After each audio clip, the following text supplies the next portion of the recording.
so let's welcome back to the show, Miss Sasha Cobra. All right. Thanks, Andy. Yeah, you all right? Yeah, thank you for having me. Yeah, nice. Thanks for being here. Thanks for flying all the way from America just to be on this show. It really means a lot. I like that. That didn't happen, guys. She didn't do that. It didn't happen, and I didn't even come here from America. Oh yeah, you're in Argentina, right? Yeah. Well, it's over there. Same thing, right? It's the Americas, right? Something like that. So let's just turn off this music so we can get back to normal.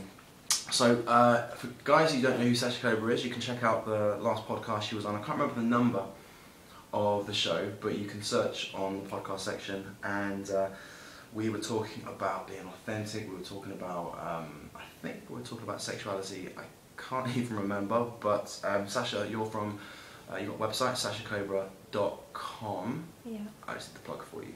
That's fine. Thank you. That's right. So today, to be honest, Sasha's someone I turn to whenever she's in the country. We hang out, and we always talk together, and she helps me out a lot with various things. So there's lots of stuff that I know that she can help you guys out with, but we're never sure exactly what to talk about. So for the start of this show, we were kind of brainstorming and thinking what we could give you guys, and it occurred to me that one thing that me and Sasha talk about sometimes, but we haven't talked about on the podcast at all ever, I think, if I can recall, is sex. Mm-hmm. And this is something that guys might end up getting to if they follow the advice on the site and go out there and start talking to girls. It's a possibility. Mm-hmm. It could happen. It sure can. One of the listeners might be having sex to this podcast right now, Sasha. Literally as we speak. Which is kind of weird. We're going to give them tips, and they're going to be having their headphones on while having sex and making sure they get it all done. Yeah, get it all done. I like it. So you've got to put headphones on and actually have sex with this podcast. But if they're not having sex this podcast, then maybe it's because they've got more to learn, or they need to get out there more. But let's say that the person listening to this right now has a date tonight, obviously from Daygame, and there's a possibility of it could end up in the two in the bedroom, because it's they get on really well. Mm-hmm. It's we have a little date quite nearby. Mm-hmm. She's looking very, very, very attractive. And it's on his mind. He's thinking, holy crap, this might actually happen. I might break this drought spell of 10 years. No, not 10 years, but what advice would you give them, Sasha? Because I know you help a lot of guys out in this area, and I know there's a lot of subtopics we can go into. A lot of guys have a lot of sexual shame. They're not proud and confident in their sexuality. In that, I get guys asking me, Andy, how do I escalate? How do I move things towards sex? And when you get to the core of it, a lot of it is not about do this, do that. It's more about, well, you shouldn't even really be asking that, because if you're proud and confident in your sexuality, then it's actually a gift. It's not something you're trying to manipulate or trying to get something from her. It's something you present to her, and something that I don't have problems with that, because I don't think about it in a technique-based way. I'm not trying to manipulate or get anything. It's always it's a good thing. A sexual escalation, moving things towards the the physical place, it's all positive. Mm-hmm. What do you think? So there's a couple of things that I would recommend to men around, I guess, the topic of sex.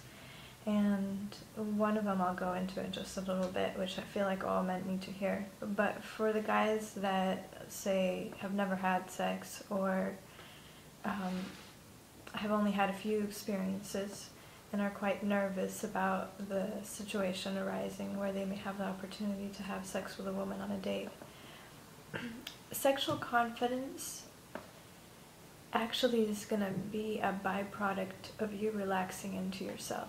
Meaning, whenever you see a person who's confident, the thing that is always side by side with that confidence is a person really being relaxed in themselves. So when a man is going to be on a date and getting to a place where he's engaging with a woman and kind of moving forward as far as the sexual aspect goes, it's going to be very important for him to, I say almost like keep relaxing inside of himself and breathing and slowing down so that the anxiety or the fear that arises from having it be a first time doesn't take over and the energy doesn't get too high. Follow me? A lot of the times also for guys that experience premature ejaculation, a lot of it is less of a physical problem and more of a mental, what I'm going to say, problem, I guess. Meaning that the energy inside of them gets so high, and the anxiety and the excitement about engaging sexually gets so high inside their body that the premature ejaculation comes from the built-up of this kind of superfluous energy. So just for the man to really be able to slow down and relax.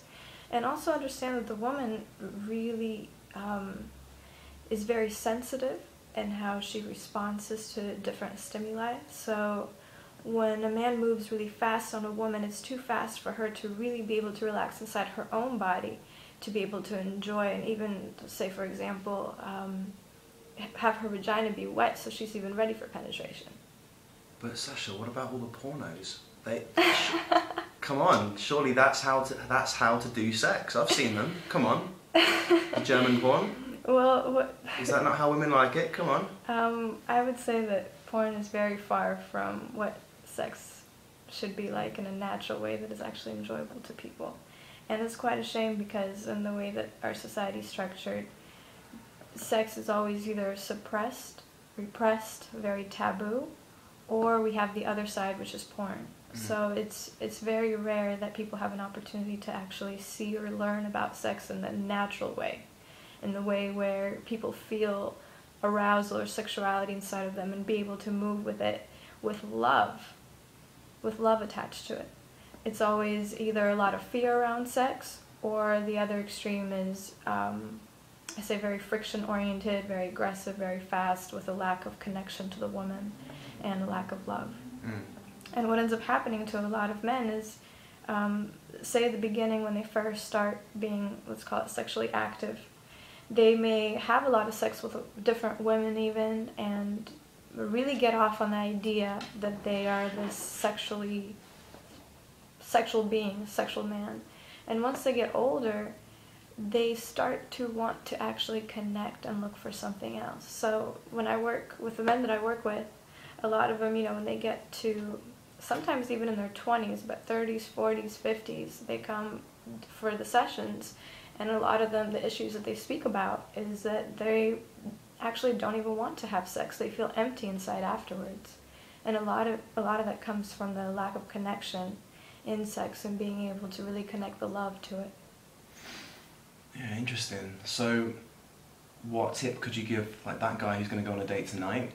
Like this connection thing, because connection is one of those kind of funny words that, like all words, it's just a symbol. It's a symbol for something greater, some kind of meaning. But connection with me, when I was getting into this, never meant anything. I don't understand what it meant. Someone said, "Oh, you just got to connect with her, Andy."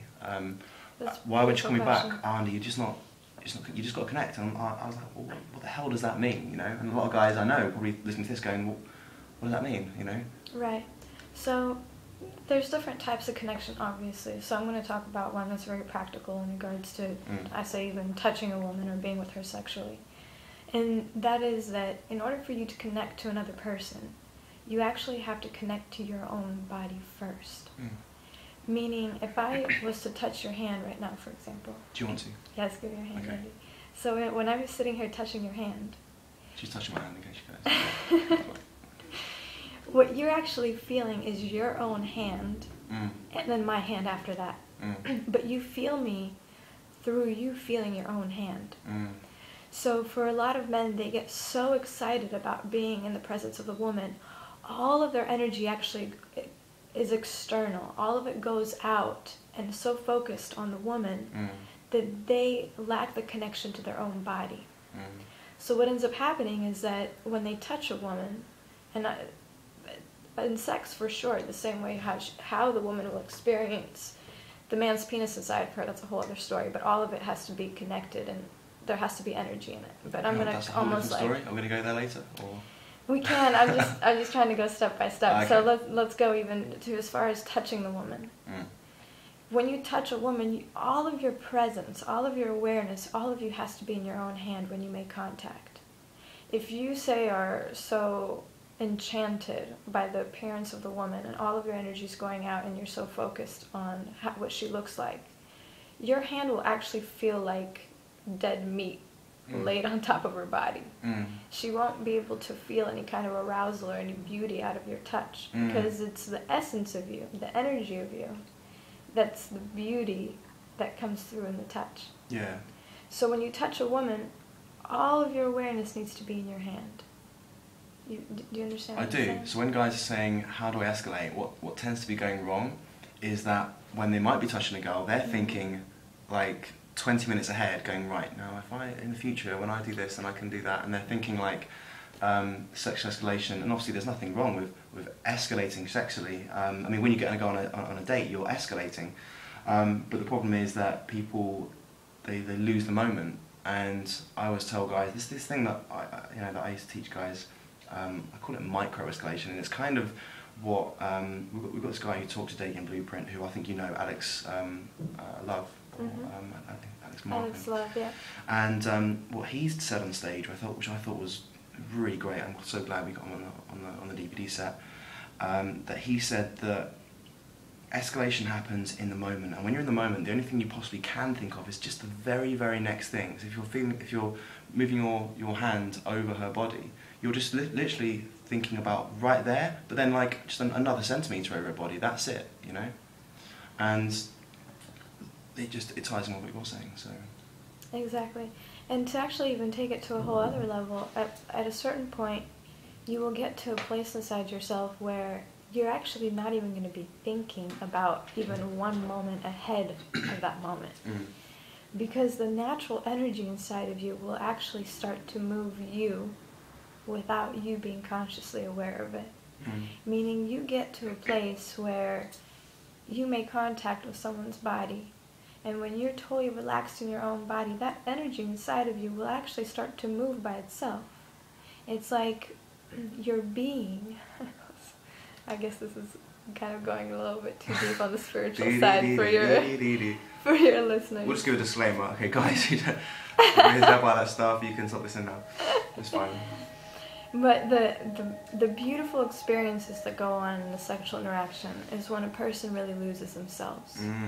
And what I mean is that basically time stops. Everything stops. Yeah. And you're so connected to the moment, and you're so connected to the woman and to yourself, that there's actually this whole other energy, this whole other thing that gets created in the midst of everything, this alchemy that goes on. And it's doing you. You are no longer there calculating whether you need to, touch her breast for this long or do this for this long. It's like this other energy that is intelligence of its own will actually move you perfectly. And the man really must be present, because if he's got all these techniques and all these ideas about how he needs to be with the woman, every woman is different. And even with the same woman, what kind of days she's having, how she feels that particular time, maybe she's feeling a little bit more like she wants to be taken a little bit more aggressively, maybe she's feeling very gentle and sensitive on that day. So the man has to be totally present and really feeling her body and feeling how her body responds to really know and to feel in which direction to go next. So if there's one advice to give to men, it would definitely be for them to really stay present in the moment. Yeah.